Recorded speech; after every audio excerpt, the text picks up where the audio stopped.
அஸ்ஸலாமு அலைக்கும் friends. Night வந்து 3 மணிக்கெலாம் கரண்ட்டு போயிட்டு, சரியான வெக்க. ஏற்கனவே சம்மர் வெயில் வேற ஸ்டார்ட் ஆயிட்டு, நைட்டு வந்து வெக்க ஃபுல்லாக அந்த சென்டிங்கில இறங்கி வீட்டுக்குள்ளே இருக்கவே முடியலை. கரண்டு இருந்தாலே நிம்மதியாக தூக்கம் வராது. கரண்ட்டையும் பிடுங்கி போட்டுட்டாங்க. அதுக்கப்புறம் பிள்ளைங்களும் ரொம்ப இருட்டை கண்டு பயந்துட்டு இருந்தாங்க. அம்மா வந்து உடனே மச்சிக்கு கூப்பிட்டு வந்துட்டாங்க. கரெக்டாக 3:30க்கு வந்த மச்சிக்கு. ஆனால் வந்து நம்ம இறைவன் படைத்த இயற்கையை பார்க்கும்போது தான் ரொம்ப சந்தோஷமாக இருந்துச்சு.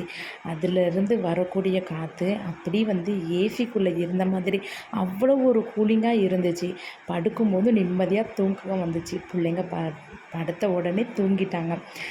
அப்படி நானும் அம்மாவும் பிள்ளைகளை போட்டுட்டு கொஞ்சம் நேரம் கதை பேசிக்கிட்டே இருந்தோம்.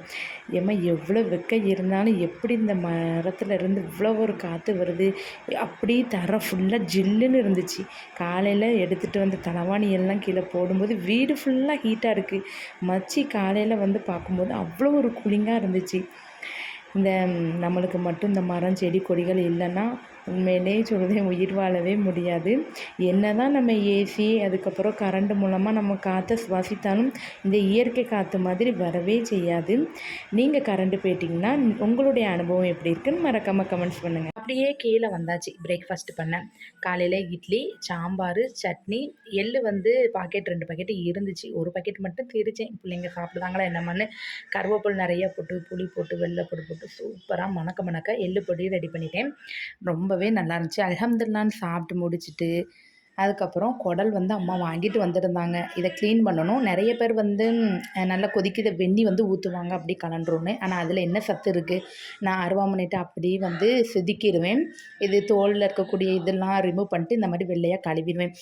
என்ன தான் கழுவி வச்சாலும் என் பசங்களுக்கு குடல் வந்து பிடிக்காது. மேக்ஸிமம் ஆட்டில் உள்ள எந்த ஒரு பார்ட்டுமே பிடிக்காது. என் பையன்லாம் ஹச்சு பர்னாக்கு பண்ணுது அட்டகாசம். வீட்டுக்குள்ளே வரமாட்டாங்க. அந்த கொருவாங்க கொடுக்குற இடத்துக்கிட்ட கூட வரமாட்டாங்க. அவனுக்கு என்னமோ அது வந்து பிடிக்கவே இல்லை இது வரைக்குமே.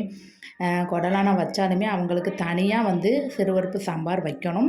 குடல் நல்லா கழுவிட்டு அதில் கொஞ்சம் மஞ்சள் பொடி, சீரகப்பொடி, மிளகு பொடி, ஒரு பிஞ்சு உப்பு போட்டு அம்மாவுக்கும் எனக்கும் 1 கிளாஸ் தான் ஊற்றி சூப் வச்சேன். ஆளுக்கு 1/2 கிளாஸ் வந்துச்சு. ரொம்பவே டேஸ்ட்டாக இருந்துச்சு. இது வந்து வயிற்று புண்ணும் ஆற்றும். நல்லா இருந்துச்சு. அதுக்கப்புறம் பிள்ளைங்களுக்கு முட்டை பொரித்து அம்மா வந்து சிறுபருப்பு குழம்பு வச்சுச்சு. அதை வச்சு பிள்ளைக்கு கொடுத்தாச்சு. பிள்ளைகளை வச்சு பார்க்க வச்சுட்டு சாப்பிடவும் கஷ்டமாக தான் இருக்குது. இருந்தாலும் ரொம்ப நாள் ஆயிட்டு இந்த குடல் வாங்கி சாப்பிட்டு. அம்மாவும் இருக்கிறதுனால குடல் வாங்கி நானும் அம்மாவும் அல்ஹம்துலில்லாஹ் மத்தியானம் லஞ்சை முடிச்சாச்சு. உங்கள் வீட்டில் என்ன லஞ்சுன்னு மறக்காமல் கமெண்ட்ஸ் பண்ணுங்கள். இந்த மினி விலாக் பிடிச்சிருந்துச்சின்னா மறக்காமல் சப்ஸ்கிரைப் பண்ணி வச்சுக்கோங்க.